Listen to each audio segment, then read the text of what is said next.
Death heart attack. Simple. उस बंदे की मौत वाकई हो जाती है, पहले 10 मिनट के अंदर बंदा अनकॉन्शियस होगा और अगले 10 मिनट के अंदर बंदा उसकी डेथ हो जाएगी। क्यों होती है? आपका ब्लड सर्कुलेशन जब रुक जाता है, जैसे आपने सेफ्टी हार्नेस पहनी है, यहाँ से रुका हुआ है ब्लड सर्कुलेशन, यहाँ से रुका हुआ है ब्लड सर्कुलेशन और यहाँ से रुका हुआ है, वो स्लोली फॉल कर रहा है, वो कर रहा है ना, मूव ऑन कर रहा है, तो अगले 20 मिनट के अंदर बंदा एक्सपायर। तो ये सस्पेंशन ट्रॉमा के अंदर जो है उसको मिनिमाइज करना होता है ताकि उस बंदे को फौरन जो है वो रेस्क्यू किया जा सके।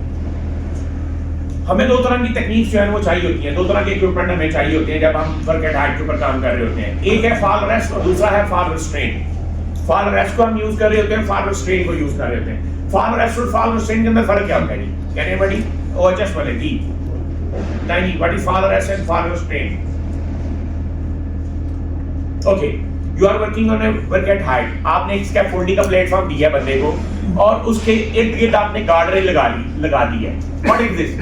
फॉल रिस्ट्रेन और fall arrest? Fall arrest, fall arrest, fall arrest. Fall restraint, उस बंदे को आपने सेफ्टी हार्नेस पहन के एंकरेज कर दिया उस जो है गार्ड रेल है या मिड रेल है उसके साथ एंकरेज कर दिया। What is this? अरेस्ट। ये अरेस्ट, वो बंदा जब गिरेगा तो वहीं पे क्या हो जाएगा? अरेस्ट हो जाएगा। अरेस्ट नहीं हो जाता बंदा वहीं पे।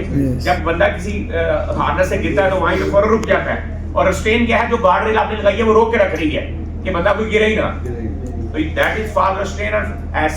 ऐसी चीज या ऐसा कोई इक्विपमेंट जो कि बंदे को गिरने से रोक कर रखता है, दैट इज फॉल रिस्ट्रेन। जैसे आपकी गार्ड रेल है, जैसे आपकी बनेरे हैं, जैसे आपके कनोपीज हैं, तो ये सारी क्या करती हैं? रोक कर रखती हैं। और जब एक रेस्ट हो जाता है, फॉल हो जाता है, उस दौरान कोई इक्विपमेंट जो उसको फौरन रोक लेता है, उसको गिरने से रोक लेता है, उसको जमीन पे नहीं लगने देता, तो ये क्या होता है? Arrest system. तो ये दो तरह की हम चीजें यूज करते हैं while we are performing rescue at height. कितने टाइप के रेस्क्यू होते हैं जी? जब हम किसी पर्सन को ऊपर से हाइट से जो रेस्क्यू कर रहे होते हैं, we have mainly the 4 type of rescues. हमारे पास 4 टाइप के रेस्क्यूज होते हैं। The first one is self rescue. जिस तरह मैंने आपको अभी बताया कि बंदा सस्पेंशन ट्रॉमा के अंदर चला गया, उस सस्पेंशन ट्रॉमा के अंदर अगले 10 मिनट उसके लिए बड़े अहम है। उसने अपने आप को किसी ऐसे स्ट्रक्चर के साथ सपोर्ट करना है, किसी ऐसी जगह पे अपने पाँव रखने हैं या लगाने हैं जिससे उसका पूरे का पूरा बॉडी वेट जो है वहां पे चला जाए, ना कि उसकी हार्नेस के ऊपर रहे। और फिर उसके बाद मुख्तलिफ इक्विपमेंट, मुख्तलिफ गेयर यूज करके उसने अपने आप को नीचे लाना है, उस सस्पेंशन ट्रॉमा से निकलना है या उस स्ट्रक्चर के ऊपर जो है वो चले जाना है। बहुत सारी इसके लिए टूल हम यूज करते हैं। जैसे आपका किसी स्ट्रक्चर को हाथ पड़ गया या किसी ऐसे बीम को या किसी कॉलम को या किसी रेलिंग के स्कैफोल्डिंग को आपका हाथ पड़ गया, तो आप उससे निकलें और एक सिक्योर सेफ प्लेटफॉर्म पे आप चले जाएं। ये पहली उसमें कंडीशन होती है। या दूसरी कंडीशन क्या है कि अगर आपने सेफ्टी गैजेट्स पहने हुए हैं तो उसके जरिए से नीचे आ जाए, जमीन पे आ जाए, ये दूसरी कंडीशन होती है। इसको हम कहते हैं सेल्फ रेस्क्यू।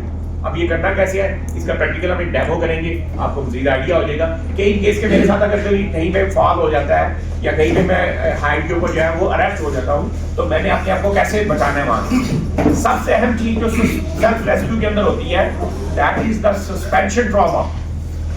10 मिनट है आपके पास, उस 10 मिनट के अंदर अंदर आपने अपने आप को सस्पेंशन ट्रॉमा से निकालना होता है। और अगले 10 मिनट होते हैं रेस्क्यू टीम के पास कि वो अगर निकालिए तो रेस्क्यू टीम फौरन उसको अप्रोच करती है और उसको बचाती है जाकर। यानी ये टोटल एक 20 मिनट का टाइम है। ये अगला होता है हमारे पास असिस्ट रेस्क्यू। असिस्ट रेस्क्यू के अंदर क्या होता है?